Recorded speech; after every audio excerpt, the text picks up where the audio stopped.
Hello students, today we are going to discuss domain and range of trigonometric functions. First, fx equal to sin x. We know that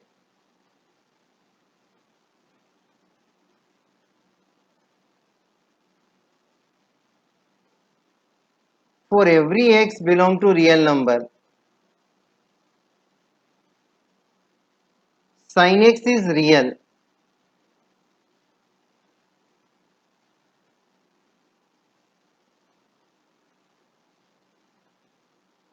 आप कोई भी value लोगे x की तो sin की value हमेशा क्या मिलती है? Real number.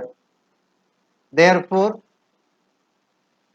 domain of sin function is equal to set of real number. अब now range. We also know that for every x belong to real number, value of sin function lies between -1 and 1. Sin x belong to -1 to 1. Therefore, range of sin function is equal to -1 to 1. यानी sine function का domain क्या होता है? Set of real number. और range क्या होती है? -1 to 1. Range means output. अगर हम एक सी जगह कुछ वैल्यू रखेंगे तो करस्पॉन्डिंग साइन की वैल्यू क्या आ रही है? Similarly f x equal to cos x. For every x belong to R, cos x also real. So domain of cosine function is also set of real number. और cos का output भी क्या होता है? Between -1 and 1. So range f is equal to r range f equal to -1 to 1. जो output है cos का वो क्या होता है? Lies between -1 to 1. fx equal to 10x. In place of 10x we can write sin x upon cos x. Sin x upon cos x. This is the value of fx.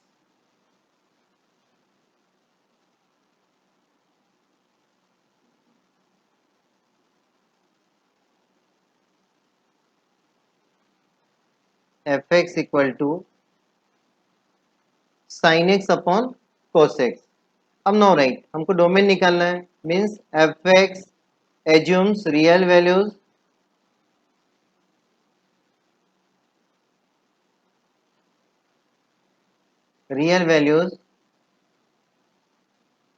if when fx is real, when denominator not equal to 0, because in maths we can't divide any number by 0. So cos x not equal to 0. अब cos x not equal to 0, हमने trigonometric equations पढ़ी थी, वहां पर हमने पढ़ा था cos theta equal to 0 implies theta equal to odd multiple of 90 degree, 2n plus 1 into pi by 2, और n belong to integer. So cos x not equal to 0. Then next step we can write x not equal to 2n plus 1 into pi by 2, और n belong to z. अब x not equal to यानी x किसके equal होगा? x equal to set of real number, उसमें से इसको minus कर देते हैं. Set of real number minus 2n plus 1 into pi by 2 and n belong to z.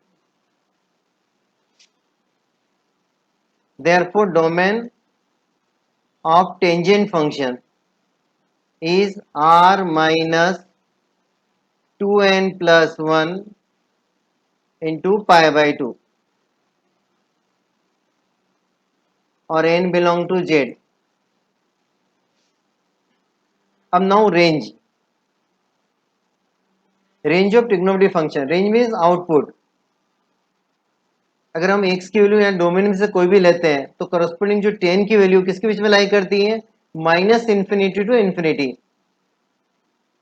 for every x belong to domain of tangent function, tan x belong to minus infinity to infinity, means set of real number. So therefore range of tangent function is set of real number. Fx equal to cot x. Cot x we can write cos x upon sin x. Cos x upon sin x. Again fx assumes real values.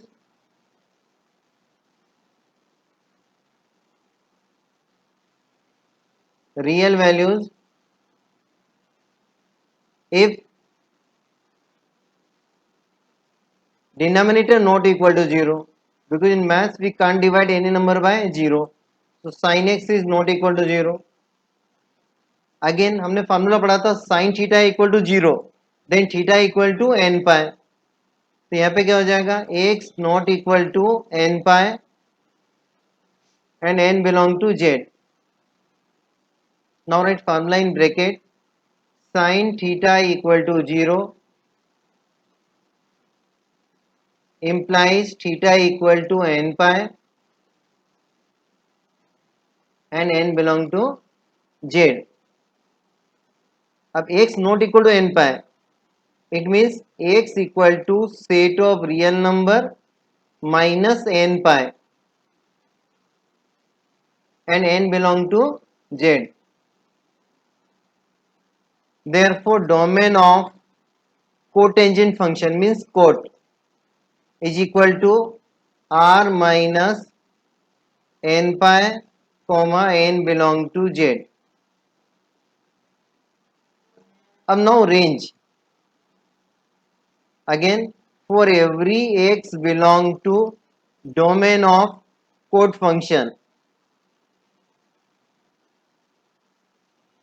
cot x belong to minus infinity to infinity means real number. आप कोई भी value रखो तो आपको जो values क्या मिलेगी minus infinity to infinity.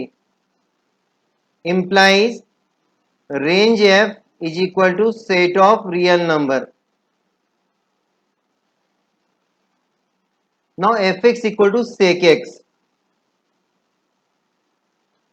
Sec x we can write 1 upon cos x. अब यहाँ पे डिनोमिनेटर में क्या आ रहा है cos x और जो tan फंक्शन था उसमें भी डिनोमिनेटर में क्या आ रहा था cos x, यानी सेम प्रोसीजर मिलेगा आपको. तो sec x का डोमेन वही होगा जो किसका होगा tan फंक्शन का होगा. तो domain of sec function is set of real number minus 2n plus 1 into pi by 2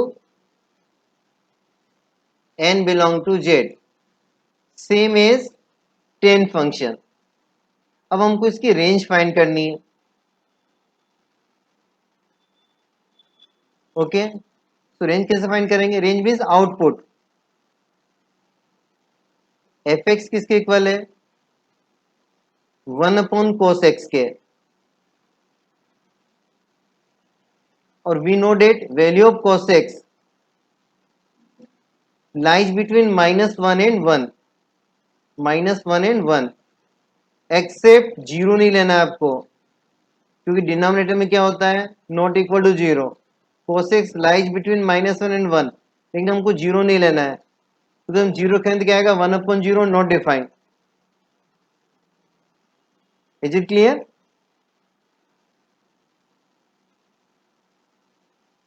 अब next step, if you take any number between -1 and 1, देखो मैं नंबर लाइन पे लिख के बताता हूं आपको -1 एंड 1. अब कोई भी नंबर लोगे एक्सेप्ट जीरो को छोड़ के. फॉर एग्जाम्पल 1/2 लिया. अब 1/2 का रेसिप्रोकल क्या होगा 2, यानी वो किधर लाई करेगा 1 to इन्फिनिटी के बीच में लाई करेगा, यानी इधर लाई करेगा. Take any number between 0 and 1, 1/3 reciprocal क्या होगा 3 लाइज इन 1 to इन्फिनिटी, यानी 0 से 1 के बीच में हम कोई भी नंबर लेंगे और उसका रेसिप्रोकल निकालें तो किस में आएगा 1 to infinity. Similarly if you take any number between -1 to 0, उसका रेसिप्रोकल किस में लाई करेगा? -∞ to 1। एक नंबर लेते हैं अपन इसके बीच में -1/2, तो उसका जो रेसिप्रोकल हो कितना आएगा? -2, यानी किस में लाई करेगा? -∞ to -1। यानी जो रेंज एफ है वो क्या होगा कोस का? Range f equal to -∞ to -1 union 1 to infinity। We can also write, इस तरह से भी हम लिख सकते हैं कि -∞ to infinity -1, we can also write in this way, -∞ means set of real number, -1 to 1, यानी सेक फंक्शन की रेंज क्या होती है? r -1, open interval -1, similarly cosec function, cosec को हम क्या लिख सकते हैं? 1/sin x, this time sin x denominator में आ रहा है। जो हमने कोट का डोमेन निकाला था उसमें भी क्या था? cos x/sin x, यानी कोसेक फंक्शन और कोट फंक्शन दोनों का डोमेन क्या होता है? सेम होता है। तो domain of cosec function is equal to domain of cot function, यानी r minus n pi and n belong to z।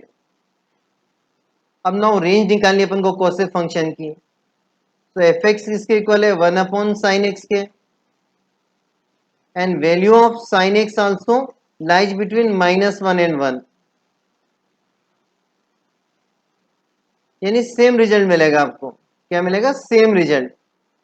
अगर नंबर लाइन पर अपन वापस वही रखते हैं, यहाँ -1 1 0 को अपन को नहीं लेना है because we can't divide any number by 0, तो जो वैल्यू आपको या तो 1 to infinity मिलेगी या -∞ to -1। So range of cosec function also same as range of sec function, यानी r minus open interval -1, now summary. Summary देखो आप आसानी से याद रख सकते हैं, साइन और कोस दोनों का डोमेन क्या होता है? सेम होता है, r, और रेंज क्या होती है? -1 to 1 और -1 to 1 क्लोज इंटरवल। उसका देखो टेन और कोट दोनों की जो रेंज है वो क्या होती है? r, ये भी आप आसानी से याद रख सकते हैं। सेक फंक्शन की रेंज क्या होती है? -1 to 1 r minus open interval -1 to 1। अब यहाँ पे डोमेन में थोड़ा सा चेंजेस है कि डोमेन जो है कोट और कोसेक दोनों का डोमेन सेम होता है, कि कोट इक्वल टू क्या होता है? cos x/sin x, और cos x equal to 1/sin x, तो दोनों के डिनोमिनेटर में क्या आता है? sin x आता है, इसलिए दोनों का डोमेन सेम है, और tan x and sec x दोनों का डोमेन सेम है, तो इस तरह से आप याद रख सकते हैं। Let's do some problems, domain range of some trigonometric functions। First question, find the domain of fx equal to 1/1 minus √1 minus cos x। fx equal to 1/√1 minus cos x। Same procedure, fx assumes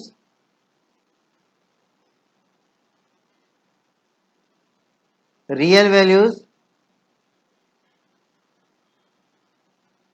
if any quantity inside denominator is not equal to 0। ठीक है, यानी 1 minus कोसेक्स क्या होना चाहिए? Not equal to 0 होना चाहिए, और साथ में 1 माइनस कोसेक्स रूट के अंदर दे रखा है, यानी 1 माइनस कोसेक्स ग्रेटर देन 0 होना चाहिए। ठीक है, तो 1 माइनस कोसेक्स। अब आपको मालूम है कोसेक्स की मैक्सिमम वैल्यू कितनी होती है? 1 होती है, यानी सिर्फ क्या मिलेगा आपको? 0 मिलेगा, अदरवाइज इसकी वैल्यू क्या होती है? Less than 1 and greater than -1। तो सिर्फ 1 माइनस कोसिस क्या होना चाहिए, not equal to 0। Greater than तो हमेशा होता ही है। देखो मैं यहाँ लिख के बता देता हूँ, since cos x belong to -1 to 1, big bracket -1 to 1, means cos x is greater than equal to -1 and less than equal to 1, multiply by minus sign, तो क्या होगा, 1 is greater than equal to minus cos x is greater than equal to -1। इसको rearrange कर दो आप, तो -1 is less than equal to minus cos x is less than equal to 1। Now add 1, अगर 1 plus करेंगे तो क्या आएगा, 0 is less than equal to 1 minus cos x is less than equal to 2। यानी 1 माइनस कोस एक्स की value किसके बीच में लाई करेगी, 0 से 2 के बीच में लाई करेगी। यानी ग्रेटर देन 0 हो सकता है और इक्वल टू भी 0 हो सकता है, लेकिन नेगेटिव कभी नहीं होता है। और इक्वल टू 0 नहीं होना चाहिए क्योंकि डिनोमिनेटर में, it means 1 minus cos x not equal to 0, means cos x not equal to 1। अब कोस में 1 वैल्यू किसकी होती है, कोस 0 डिग्री की, मीन्स कोस 0 रेडियन। अब cos theta equal to cos alpha, then theta equal to क्या होता है, 2n pi plus minus alpha. तो एक्स इक्वल टू, तो एक्स नॉट इक्वल टू क्या आ जाएगा यहाँ पे, 2n pi plus minus alpha, alpha यानी क्या हो गया आपका 0, और n बिलोंग टू जेड। और next step, x not equal to 2n pi comma n belong to Z.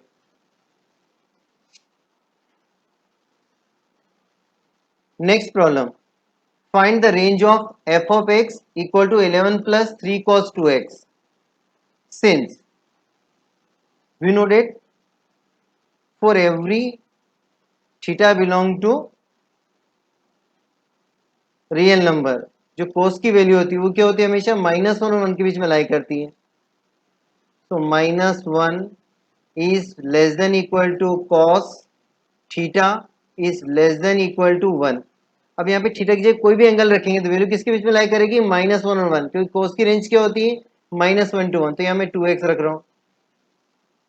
अब now multiply through out by 3, so -3 is less than equal to 3 cos 2x is less than equal to 3। अब हम 11 add कर रहे हैं both the side, तो -3 plus 11 is less than equal to 11 plus 3 cos 2x is less than equal to 3 plus 11। Next step, 11 minus 3, 8 is less than equal to, and this quantity is 11 plus 3 cos 2x. In place of this we can write fx. So fx is less than equal to 11 plus 3, 14. Means fx lies between 18 and 14. So fx belong to 8 to 14. Means range of f is equal to 8 to 14। यानी इसकी जो maximum value कितनी होगी 14 और minimum value कितनी होगी 8। Find the range of fx equal to sin x upon root 1 plus tan square x minus cos x upon 1 plus cot square x। Sorry. Next step, fx equal to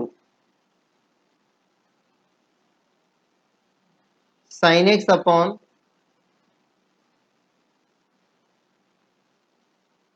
root 1 plus tan square x equal to sec square x minus cos x upon root cosec square x. Next step, sin x upon mod sec x, क्योंकि root का sign क्या है, positive है, यानी value हमें positive मिलनी चाहिए. And cos x upon mod cosec x.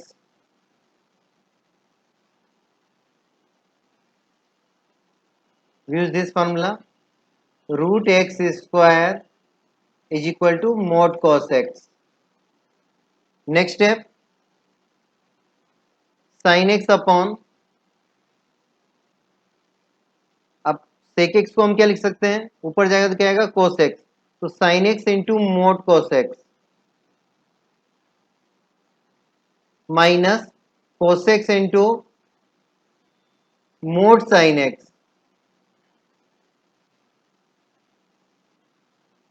अब रेंज मीन्स हमको आउटपुट फाइंड करना है एफ एक्स का, तो हमने सिंप्लीफाई कर दिया.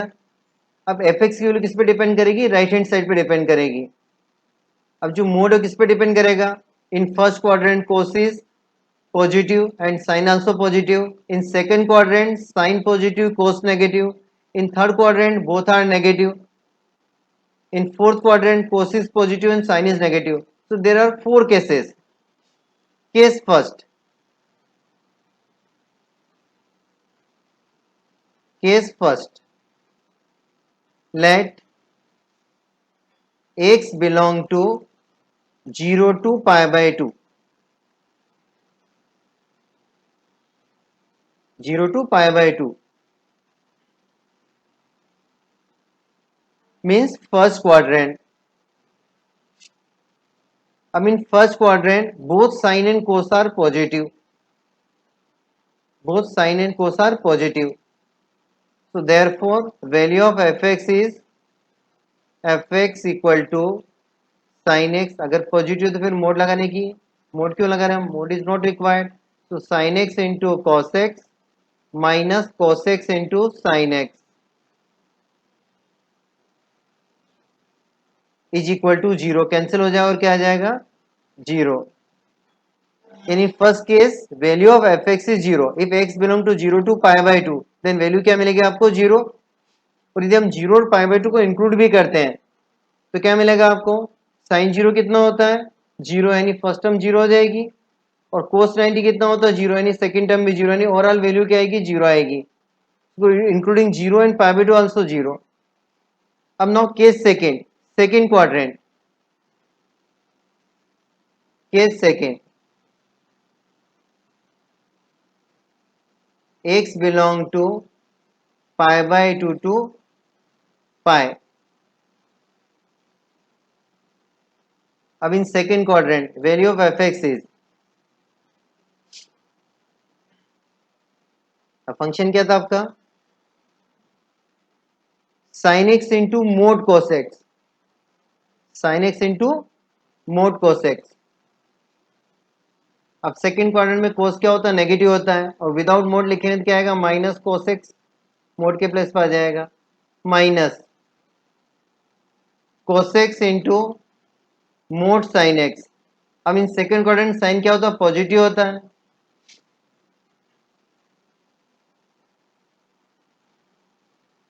यानी क्या मिल जाएगा आपको, sine x into minus cos x, यानी minus sine x cos x और minus sine x cos x, यानी we get minus 2 sine x cos x.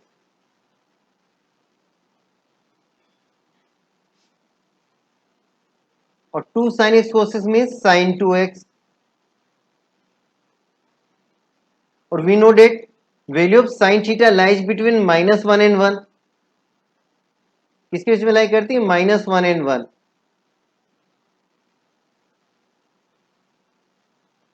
अगर कोई भी नंबर -1 और 1 के बीच में लाई कर रहा है, उसमें माइनस से इंटू करेंगे तो क्या आएगा, किसके बीच में लाई करेगा, अगेन -1 to 1 के बीच में लाई करेगा. तो this time value of f x क्या मिल रही है आपको, -1 to 1. केस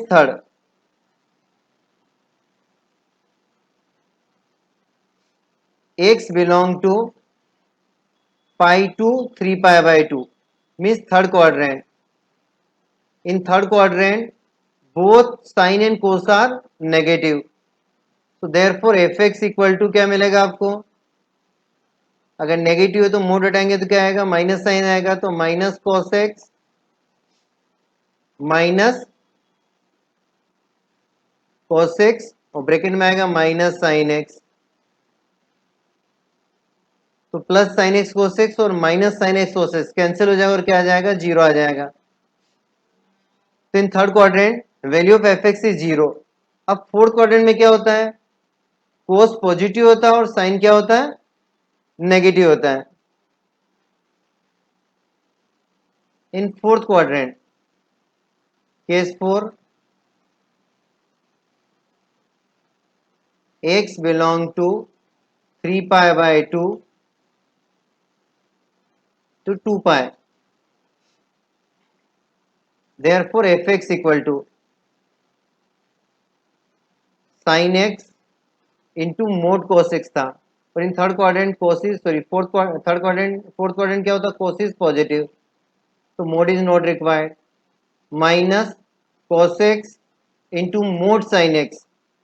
अब मोड साइन एक्स क्या होता है आपका, फोर्थ क्वाड्रेंट में साइन नेगेटिव होता है, नहीं आ जाएगा minus sine x, so minus minus plus sin x into cos x, sin x into cos x, so this time we get 2 sin x cos x, 2 sin x cos x means sin 2x. again we know that sin theta lies between minus 1 and 1, यानी जो output है वो क्या आएगा, minus 1 to 1 आएगा, minus 1 to 1. F x equal to sine 2x, sorry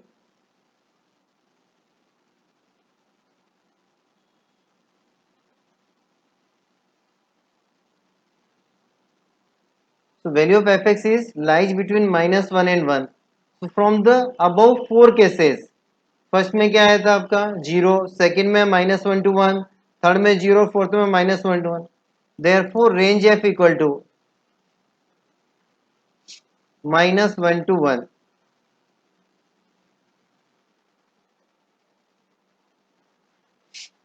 next problem, find the range of f x equal to a sine x plus b cos x. इस तरह का फंक्शन उसकी रेंज क्या होती है, बहुत ही इंपॉर्टेंट रिजल्ट और बहुत सारे के यूज होता है कॉम्पिटिशन में. First write f x equal to a sine x plus b cos x. ठीक है, अब next step, multiply and dividing right hand side by root a square plus b square. ये प्रोसीजर है, solve करने का तरीका है. तो ए upon sorry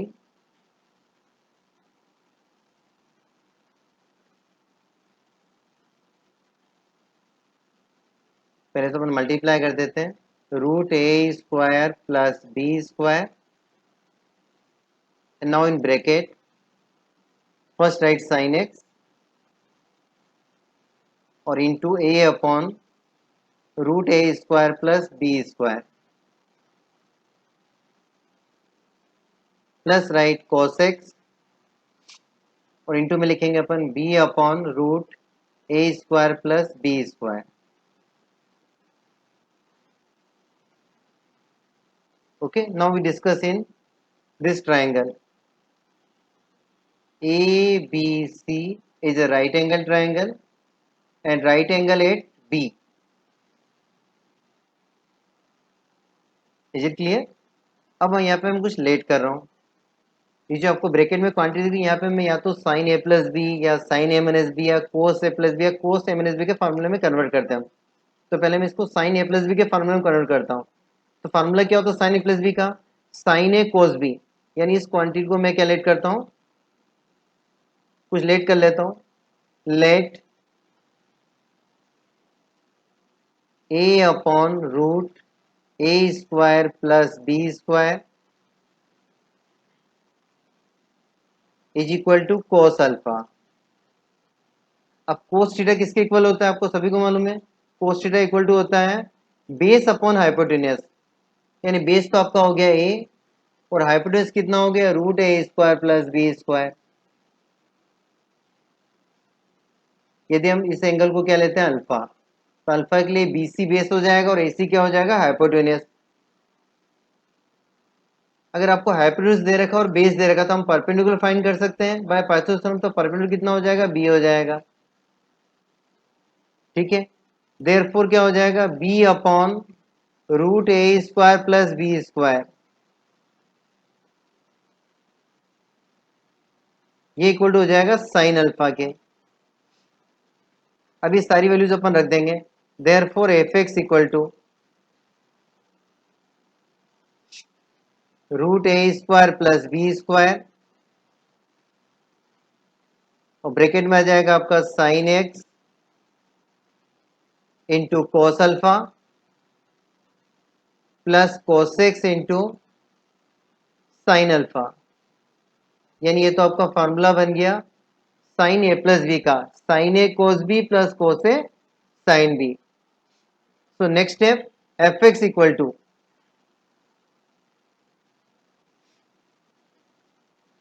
root a square plus b square और इंटू में क्या आ जाएगा formula of sine a plus b, a की जगह कितना एक्स है और बी की जगह कितना अल्फा है, साइन एक्स कोस alpha plus cos x sine alpha. अब सिंस फॉर एवरी कोई भी अपन एंगल लेते हैं थीटा, साइन की वैल्यू किसके बीच में लाई करती है, sine theta always lies between -1 and 1। Theta की वैल्यू अपन चाहे कुछ भी लें, तो मैं यहाँ पे थीटा की जगह क्या रख रहा हूँ एक्स प्लस अल्फा, तो sine x plus alpha also lies between -1 and 1। अब multiply both side by root a square plus b square, तो root a square plus b square से इंटू करोगे तो क्या आएगा minus is less than equal to root a square plus b square into sine x plus alpha is less than equal to root a square plus b square। अब next step minus root a square plus b square, ये जो middle वाली quantity वो किसके बीच में लाई कर रही है, मिडिल वाली क्वांटिटी क्या है एफ एक्स है, फंक्शन एफ एक्स, तो इसके प्लेस पर अपने एफ एक्स लिख देंगे और ये किसके बीच में लाई कर रही है minus root a square plus b square and plus root a square plus b square, यानी जो एफ एक्स की रेंज हो गई वो क्या हो गई minus root a square plus b square and root a square plus b square, so range f equal to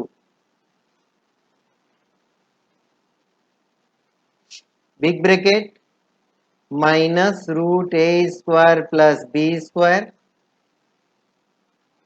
comma root a square plus b square। तो नेक्स्ट टाइम जब भी इस तरह का कोई प्रॉब्लम्स आएगी तो आप डायरेक्ट उसका आंसर लिख सकते हैं। ठीक है, for example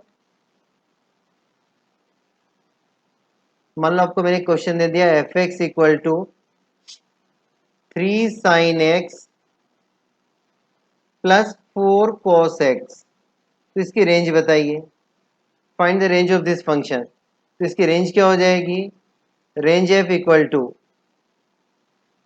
minus root a square plus b square, तो 3 स्क्वायर प्लस 4 स्क्वायर यानी कितना होगा 9 प्लस 16 यानी 25 का रूट कितना हो गया 5 एंड 3 स्क्वायर प्लस 4 स्क्वायर 25 का रूट क्या होगा 5, यानी इसकी रेंज किसके बीच में लाई करेगी -5 to 5।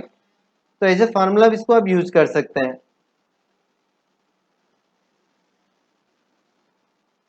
Thank you, have a nice day.